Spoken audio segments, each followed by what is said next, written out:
আপনি যখন বলবেন সুবহানাল্লাহ সুবহানাল্লাহ, বলেন না একটু সুবহানাল্লাহ সুবহানাল্লাহ, মুখে তো বলবেন সুবহানাল্লাহ, আর কলবের মধ্যে বলবেন আল্লাহ তুমি পবিত্র, আল্লাহ তুমি মহাপবিত্র। এই সময় আল্লাহ তাআলা কি বলে জানেন?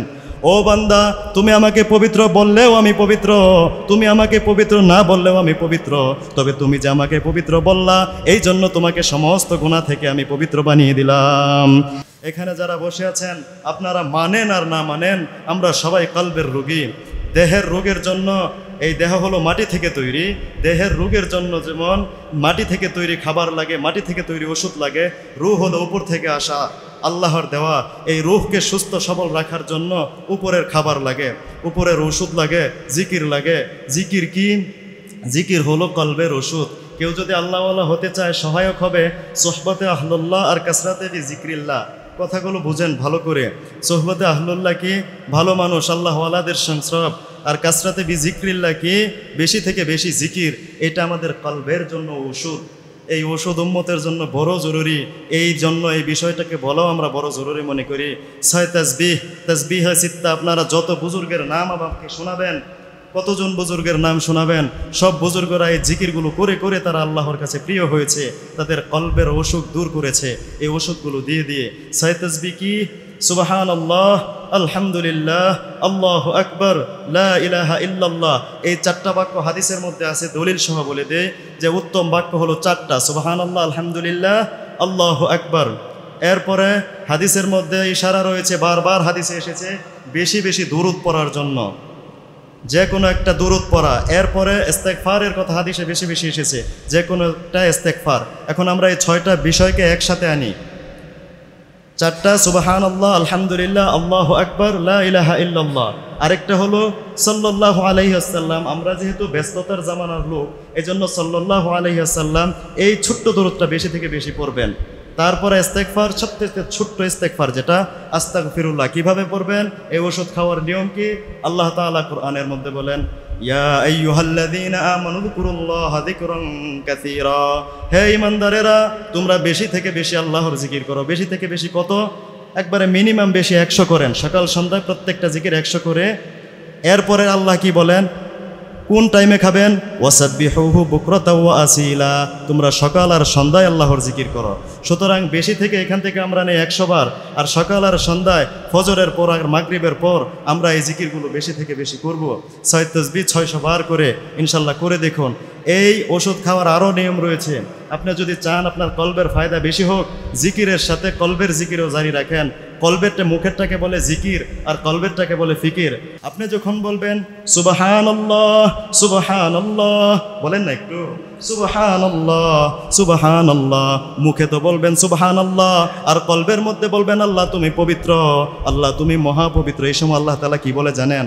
ও বান্দা, তুমি আমাকে পবিত্র বললেও আমি পবিত্র, তুমি আমাকে পবিত্র না বললেও আমি পবিত্র, তবে তুমি যে আমাকে পবিত্র বললা এই জন্য তোমাকে সমস্ত গুনাহ থেকে আমি পবিত্র বানিয়ে দিলাম। সুবহানাল্লাহ সুবহানাল্লাহ সুবহানাল্লাহ।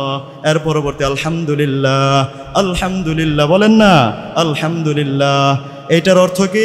আল্লাহ তুমি প্রশংসনীয়, সমস্ত প্রশংসা আল্লাহর জন্য। এটা এইভাবে বলুন, আল্লাহ তুমি মহাপ্রশংসনীয়।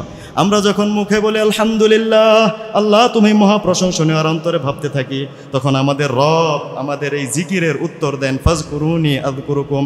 আমাদের এই জিকিরের উত্তরে আমাদের রব বলেন, বান্দা তুমি আমাকে যদি বলো প্রশংসনীয় তাও আমি প্রশংসনীয়, তুমি যদি আমাকে নাও বলো প্রশংসনীয় তাও আমি রব প্রশংসনীয়, তবে তুমি যে আমাকে প্রশংসনীয় বললা এই জন্য আমি তোমাকে প্রশংসনীয় বানিয়ে দিলাম।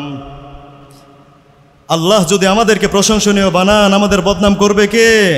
আব্দুল কাদের জিলানীকে সবাই চেনেন। জিলান শহরের বাদশাহকে কয়জন চিনেন? জিলান শহরের বাদশাহকে কয়জন চিনেন? আব্দুল কাদের জিলানীকে সম্মানিত কে করলেন? আবু হানিফাকে তো সবাই চেনেন। আবু হানিফাকে যে জেলে বিষ পান করে হত্যা করেছিল যে বাদশাহ, ওই বাদশার নাম কয়জন জানেন? আবু হানিফার সম্মান কে বাড়িয়েছে? আবু হানিফাকে প্রশংসনীয় কে বানিয়েছে? আমরাও যদি প্রশংসনীয় হতে চাই, আলহামদুলিল্লাহ আলহামদুলিল্লাহ আলহামদুলিল্লাহ, আল্লাহু আকবার, আল্লাহ মহান। এই মহানত্বে যখন বলবেন, মহানত্বের মধ্যে হারিয়ে যাবেন, ধ্যানে মশগুল হয়ে যাবেন। আল্লাহ কত বড়, আল্লাহর আসমান কত বড়, জমিন কত বড়, গ্যালাক্সি কত বড়, ব্ল্যাক হোল কত বড়, আরশ কত বড়, ভাবতে থাকেন, হারিয়ে যান, কিছু খুঁজেন, কিছু না কিছু পাবেন ইনশাল্লাহ। লা ইলাহা ইল্লাল্লাহ, লা ইলাহা ইল্লাল্লাহ। লা ইলাহা ইল্লাল্লাহ অর্থ কি? আল্লাহ ছাড়া কোনো ইলাহ নেই। এটা যখন এইভাবে বলেন, লা ইলাহা ইল্লাল্লাহ, নেই কোনো মাবুদ আল্লাহ ছাড়া, এই জিকিরটা করার আগে একটু মুরাকাবা করবেন, একটু ধ্যান করবেন যে আল্লাহ এখন যদি আমি মারা যাই আমাকে তো সবাই লাশ বলবে, কিছুক্ষণের মধ্যে গোসল দুসল শেষ করবে, এরপর চোখ বন্ধ করে এগুলো ভাববেন যে আমাকে কবরে রেখে সবাই চলে আসবে, এই অন্ধকার কবরে আমার কে আছে আল্লাহ ছাড়া। এখন ভাবেন লা ইলাহা ইল্লাল্লাহ, কবরেতে কেউ নেই আল্লাহ ছাড়া, লা ইলাহা ইল্লাল্লাহ, হাসরের ময়দানের শাস্তি থেকে কেউ বাঁচানোর থাকবে না আল্লাহ ছাড়া, লা ইলাহা ইল্লাল্লাহ, জাহান্নামের কালো আগুন থেকে বাঁচানোর কেউ থাকবে না আল্লাহ ছাড়া। সাল্লাল্লাহু আলাইহি ওয়াসাল্লাম এই দুরূদ যখন পড়বেন, রাসূল সাল্লাল্লাহু আলাইহি ওয়াসাল্লামের রওজার দিকে মনোযোগ রাখবেন।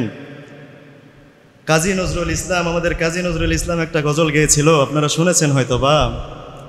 নবী মোর পরশমণি, নবী মোর সোনার খনি, নবী নাম জপে যে জন সেই তো দোজাহানের ধ্বনি। এই গজলটার ক্ষেত্রে অনেকে বলে থাকেন যে কাজী নজরুল ইসলাম শরীয়তে ভুল করেছে। আমি তাদের দৃষ্টিভঙ্গিকে সম্মান করে আমি বলবো না, ভুল করেন নাই। নবীর নাম জপলে, নবীর নাম বলার সাথে সাথে যে দুরূদ লাজেম হয়, সাল্লাল্লাহু আলাইহি সাল্লাম পড়তে হয়, এটা আমরা যেমন জানি কাজী নজরুল ইসলামও তেমন জানতেন। তো যে জমির নাম যতবার নিবে দুরূদ ততবার পড়বে, দুরূদ যত পড়বে সব তত বেশি হবে, সব যত বেশি হবে, তো দুনো জাহানের ধ্বনি তো সেই। তো কাজী নজরুল ইসলাম শরীয়তে ভুল করেন নাই। এরপর আস্তাগফিরুল্লাহ এটা যখন বলবেন, নিজের গুনার দিকে খেয়াল রাখবেন যে আল্লাহ আমার হাতের গুনার জন্য ইস্তেগফার, আমার পায়ের গুনার জন্য ইস্তেগফার, আমার দিলের গুনার জন্য ইস্তেগফার। ও মুসলমান আমার জাতি, আমি কসম করে আপনাদেরকে বলতে পারি, যেইভাবে বলা হলো মুখে জিকির আর অন্তরে ফিকির, এইভাবে এক সপ্তাহে ওষুধ খেয়ে দেখেন, এক সপ্তাহে এই জিকির করে দেখেন, আপনার দিল পরিবর্তন হবেই হবে ইনশাল্লাহ। আল্লাহ তাআলা আমাদেরকে এই জিকিরগুলো করার তৌফিক দান করুক। যেই কথাগুলো ভালো বললাম সেই কথাগুলোর উপর আমল করার তৌফিক